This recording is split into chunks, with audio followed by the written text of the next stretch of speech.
Back on the show, always fun to have Craig McCain. He is back with us from the Farm Service Agency. A lot to talk about. It has been a wild year, flooding in North Louisiana, South Louisiana.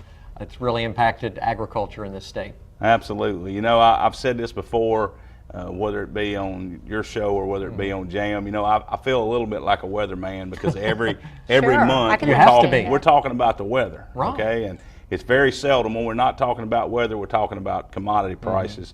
But man, it has been a difficult year in agriculture across the state, and you know, frankly, Central Louisiana, the viewing area that you serve, probably have been the least affected. I certainly don't want to say we've not been affected because we were, but we've been the least effective relative to crop damage in comparison to the rest of the state. But it's been a difficult year. You know, estimates, recent estimates that LSU Ag Center put out talked about crop losses or commodity losses, something $277, I think, $1 million worth of losses. And when you combine that with the fact that farm income has fallen, you know, 40% in the last 3 years. That's a tough hit. That's a tough lick. And it's going to have some repercussions, not only through the ag community, but certainly in some of our rural parishes that are very dependent on that tax base. There'll be some repercussions and some difficulties ahead. I mean, we're real familiar with South Louisiana, but we're still. You know, what about North Louisiana? Have they recovered from what happened in weathers the spring? in March?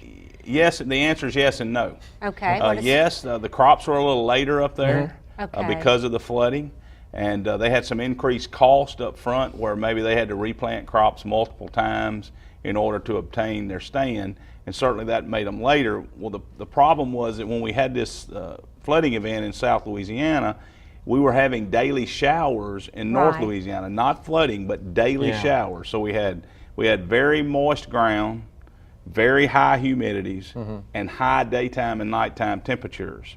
So as these crops, which ordinarily would have been mature and harvested, as they reached maturity, that grain particularly, and cotton, the linen cotton, became saturated with moisture from the air and the humidity and the high temperatures, and so we began to see quality losses.